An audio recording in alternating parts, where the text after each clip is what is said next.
आप सभी को नमस्कार। आज मैं आप सभी के समक्ष राजा भर्तृहरि और पिंगला की एक कहानी लेकर आई हूँ। तो श्रवण करते हैं। ये कहानी पौराणिक कथाओं के अनुसार बहुत समय पहले की बात है, जब उज्जैन नगर के राजा गंधर्व सेन थे।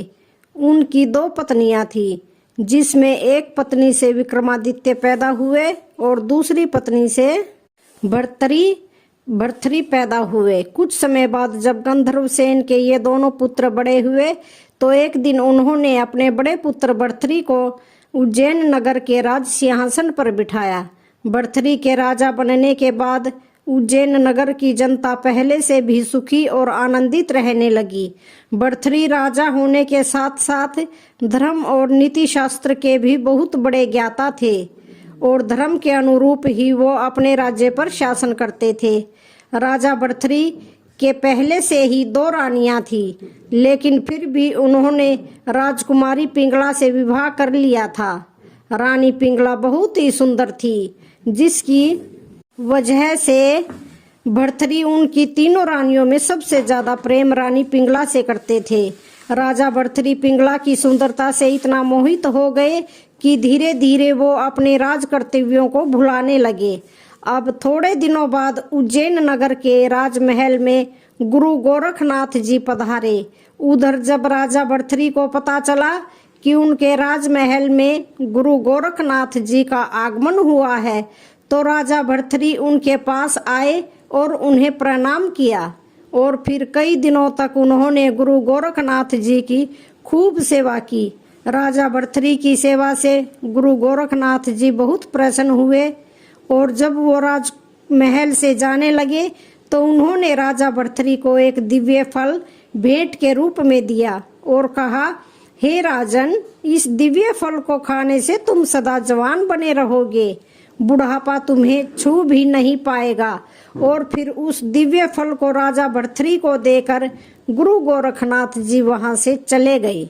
उधर गुरु गोरखनाथ जी के जाने के बाद राजा भर्तृहरि उस फल को गौर से देखने लगे और मन ही मन सोचने लगे कि मैं तो राजा हूँ, मुझे जवानी और सुंदरता की क्या आवश्यकता है।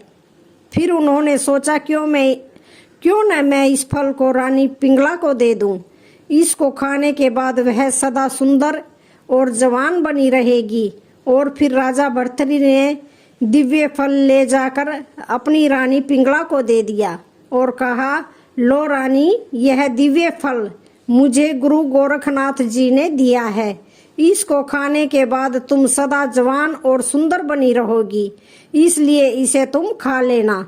लेकिन राजा भर्तृहरि ये नहीं जानते थे कि जिस रानी को वह सबसे ज्यादा प्रेम करते हैं, वो उनसे नहीं बल्कि उसी नगर के कोतवाल से प्रेम करती है। राजा जब रानी पिंगला को वह दिव्य फल देकर वहां से चले गए, तो रानी ने सोचा, मैं सदैव जवान रहकर क्या करूंगी, क्यों ना मैं यह फल नगर के अपने उस कोतवाल को दे दूं, ताकि वह लंबे समय तक मेरी इच्छाओं की पूर्ति करता रहे। रानी पिंगला ने यही सोचकर वह दिव्य फल कोतवाल को दे दिया और कहा, इसे तुम खा लेना। लेकिन वह कोतवाल रानी से ज्यादा उसी नगर की एक वेश्या से प्रेम करता था। उसने सोचा कि इस फल को खाकर मैं क्या करूंगा, इसको ले जाकर मैं उस वेश्या को दे देता हूँ, जिससे वह हमेशा जवान और सुंदर बनी रहेगी। और उसने वह फल ले जाकर उस वेश्या को दे दिया। लेकिन जब इस फल की दिव्यता के बारे में पता चला, तो उसने अपने मन में सोचा कि यदि मैं इस दिव्य फल को खाऊंगी तो सदा के लिए जवान और सुंदर बन जाऊंगी, लेकिन मुझे जीवन भर यही बुरा कर्म करना पड़ेगा और मुझे कभी भी इस नरक की जिंदगी से मुक्ति नहीं मिलेगी। फिर कुछ देर बाद उसके मन में यह विचार आया, क्यों न इस फल को ले जाकर मैं राजा भर्तृहरि को दे दूं, क्योंकि अगर राजा इस दिव्य फल को खाएंगे तो सदा के लिए सुंदर और जवान बन जाएंगे, तो लंबे समय तक प्रजा को सभी सुख सुविधाएं मिलती रहेंगी। क्योंकि राजा भर्तृहरि अपनी प्रजा से बहुत प्यार करते थे। यह सोचकर उस वेश्या ने वह दिव्य फल ले जाकर राजा भर्तृहरि को दे दिया। उस दिव्य फल को देखकर राजा भर्तृहरि आश्चर्यचकित हो गए।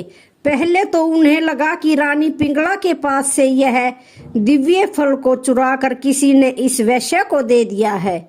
इसलिए उन्होंने वैश्या से पूछा कि यह फल तुम्हें किसने दिया है।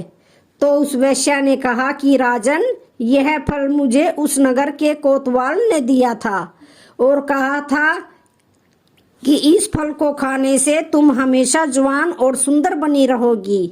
लेकिन मैंने सोचा कि इस फल की सबसे ज्यादा जरूरत आपको है, इसलिए मैं यह फल लेकर आपके पास चली आई। वैश्या की बात सुनकर राजा ने तुरंत सैनिकों को भेजकर कोतवाल को बुलवाया। फिर जब वह कोतवाल राजा के समक्ष पेश हुआ तो उन्होंने पूछा कि यह फल तुम्हारे पास कैसे आया।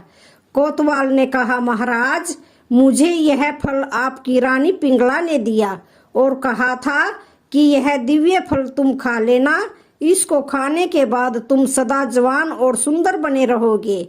यह सुनकर राजा भर्तृहरि के दिल में गहरा झटका लगा।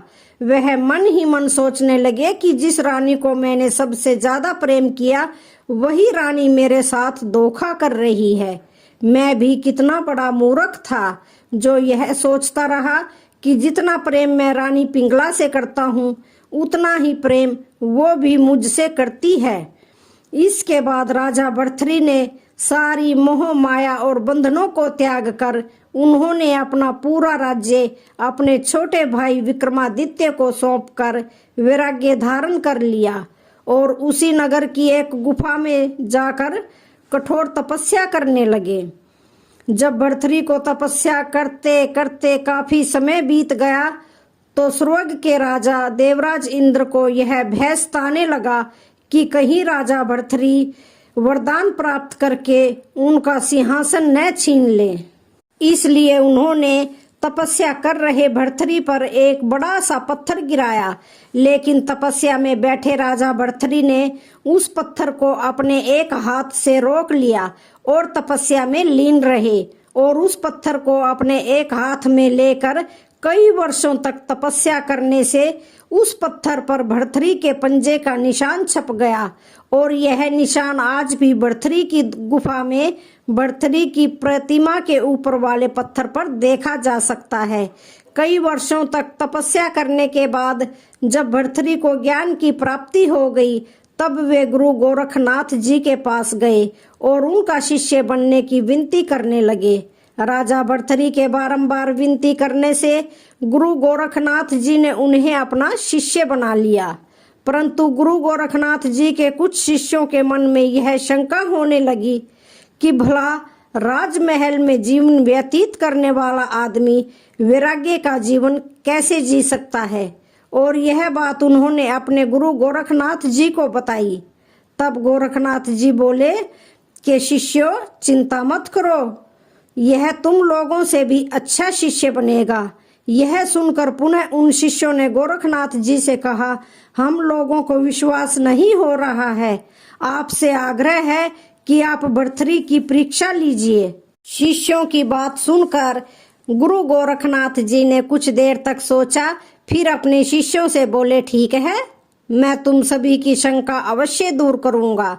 उसके बाद राजा भर्तृहरि उनके शिष्यों के साथ गुरु गोरखनाथ जी के आश्रम में रहने लगे।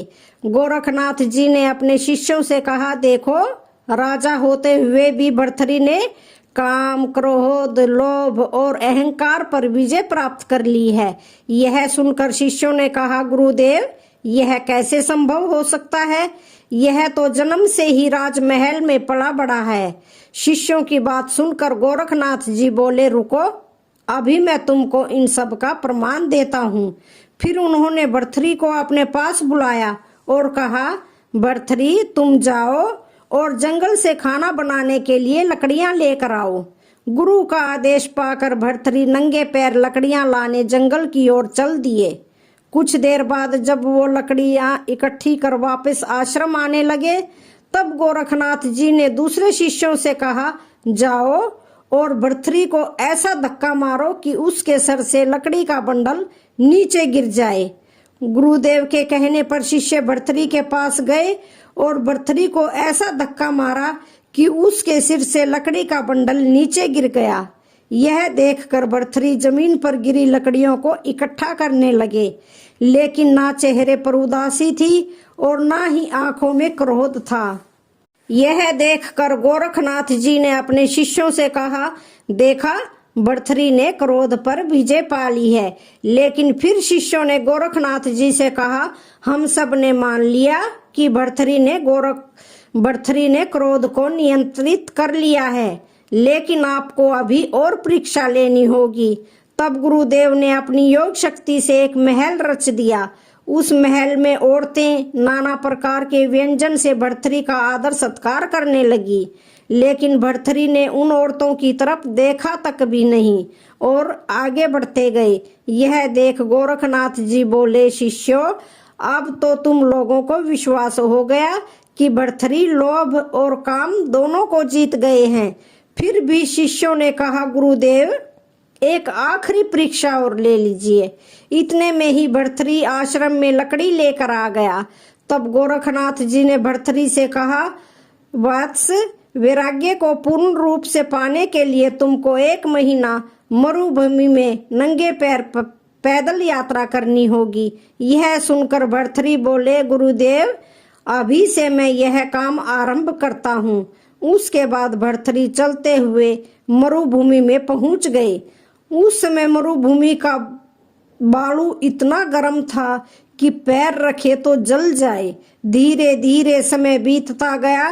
तब एक दिन गुरु गोरखनाथ जी अपने शिष्यों को साथ लेकर वहां पहुंचे और फिर उन्होंने अपने योग बल से उस मरुभूमि में एक पेड़ खड़ा कर दिया।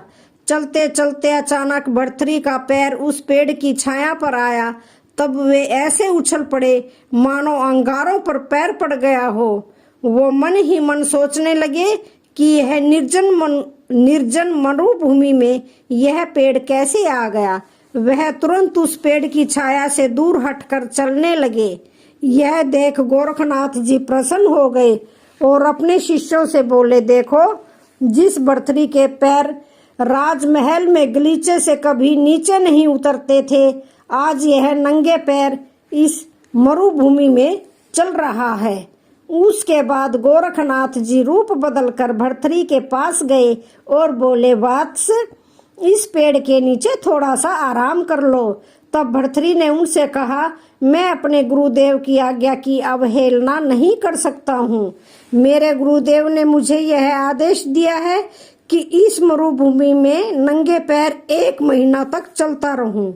फिर भर्तृहरि कुछ दूर आगे गए। तब गोरखनाथ जी ने अपने योग बल से उनके रास्ते में ऐसी कंटीली झाड़ियां उत्पन्न कर दी कि उनके वस्त्र फट गए, पैरों में कांटे चुभने लगे। फिर भी भर्तृहरि ने आह तक नहीं किया।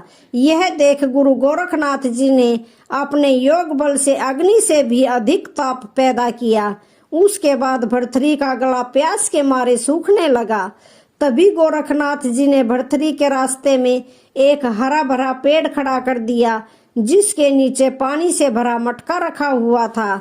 लेकिन फिर भी भर्तृहरि ने इसकी ओर देखा तक नहीं। फिर कुछ देर बाद उन्होंने देखा कि सामने से गुरु गोरखनाथ जी आ रहे हैं और जब वे उनके नजदीक आए तो उन्होंने अपने गुरु जी को प्रणाम किया। फिर गोरखनाथ जी ने भर्तृहरि को गले लगाते हुए कहा, वत्स, मैं तुमसे बहुत प्रसन्न हूँ और मैं तुम्हें वरदान देना चाहता हूँ, जो भी चाहो मांग लो। यह सुनकर भर्तृहरि बोले, गुरुदेव, आप मुझ पर प्रसन्न हैं तो मुझे और क्या चाहिए, क्योंकि एक शिष्य के लिए गुरु की प्रसन्नता ही सब कुछ है। आप मुझसे संतुष्ट हुए, मेरा जीवन सफल हो गया। आपके आशीर्वाद के सिवाय मुझे कुछ नहीं चाहिए। गुरु गोरखनाथ जी ने कहा, तुम धन्य हो भर्तृहरि, जब तक यह सृष्टि रहेगी तब तक धरती पर तुम्हारा नाम अमर रहेगा। तो आज की वीडियो का यहीं पर समापन होता है। वीडियो अच्छी लगे तो चैनल को लाइक, शेयर, सब्सक्राइब जरूर करें। धन्यवाद।